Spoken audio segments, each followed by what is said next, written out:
This is Pokemon Emerald Rogue, the procedurally generated game where all Pokemon and routes are randomized, and you face a gym leader after every single route that gets harder and harder as you progress through the game. Run number 6.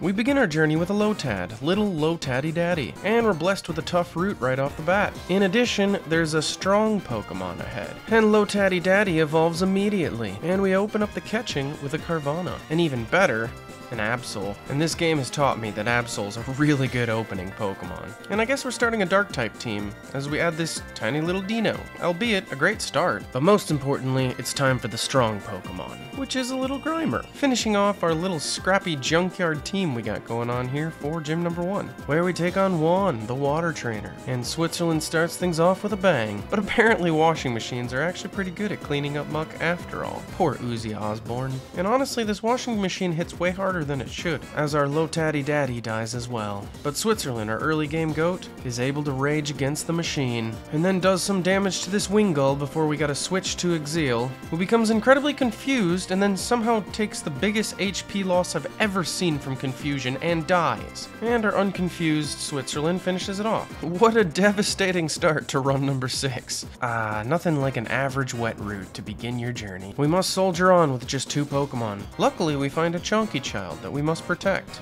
but it ate half of our rations and now we don't need to protect it anymore. We've also got space for a little ghost here, and check this out, we find a shiny Minior to add to the team too. Even better, our Switzerland learned some Swords Dance, and we're able to get a Solosis to deal with our massive fighting weakness at the moment. But we decide we need even more variety at this point, in case we do go up against the fighting gym, so we randomly trade in our new shiny, which was probably the best trade that I've ever actually done before. What a coup getting a Braixen. In Gym 2 we take on Norman, the normal type trainer. Switzerland whips up a Swords Dance and just starts going absolutely ham, destroying all 3 Pokemon in rapid succession with a mighty sweep. Time for a spooky route, and our Solosis becomes a little bit more useful, and our only catch on this route is a solid one, a Larvesta, which we're hoping we can get a great Volcarona.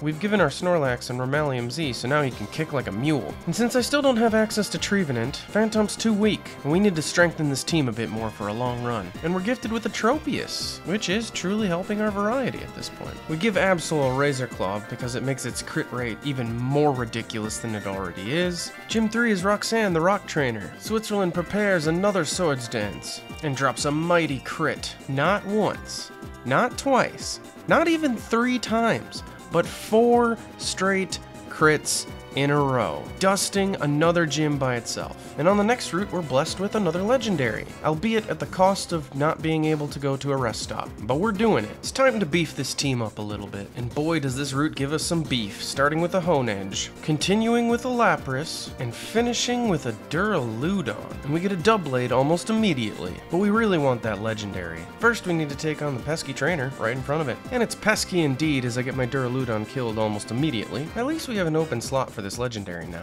I'm gonna be honest, at first I was disappointed that it was a Manaphy, but you're witnessing right here the birth of one of the greatest Pokemon I've ever used in a Nuzlocke.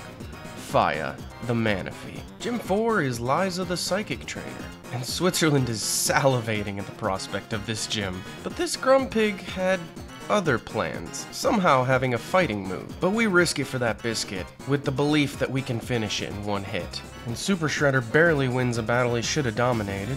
We're able to swap Switzerland back in at full health, and after getting blasted by a fairy move, still one-shots the Espeon. And Nessie seals the deal with an Ice Beam. Gym 4 completed. To bring a little more balance to the team, we replace Nessie with a future Claydol, and that future is already now. And we've now taken a risk by going up against a strong trainer here. And you could argue it was a terrible idea, as Super Shredder dies, and so does Switzerland, our top starter so far. It's a sad day. But due to Snorlax's Normalium Z move, we're able to finish it off. And we're gifted a Pawniard for winning. And we've only got 5 Pokemon, but we have a new starter in town. We gift our Faya with Tail Glow, and with its crazy high defenses and very high speed, things are not looking good for our enemies. And now we've got Flannery, the Fire-type trainer for gym number 5. And Faya is just built for Tail Glow sweeps. And despite going up against a drought with no Rain Dance, and even having to deal with a burn, Faya drops all 5 Pokemon one after the other. A beautiful water versus fire sweep. And the next route blesses us even more, offering us a Metagross and even a Decidueye to add to the team. And we even have a Bisharp now. And also a Volcarona. This team's looking good. But the best addition of this route, we found a Metagrossite. Now our Metagross can become God. In the 6th gym, we take on Watson the Electric Trainer. Our owl kills a mouse immediately, very fitting, and it also defeats this doggo for a great start. But our new Volcarona, in its first battle ever, gets absolutely squashed by a Z-move from this Magnezone. Luckily, our Snorlax is there to save the day, and it also smashes another little mouse. But unfortunately, his ace is a Mega Ampharos. Snordini and Beast get ravaged, so we have to throw in Almighty to take a sack so we can get a heal on our Megatron so that we can resist and get a shot off. And the sack proved worthwhile as Megatron finishes off the Ampharos with just a bit of health remaining. It wasn't easy, but gym number 6 is done. The game blesses us with another legendary, but we have to battle another tough trainer to get to it, and we only have 4 Pokemon. But one does not simply acquire the biscuit if one does not simply risk it.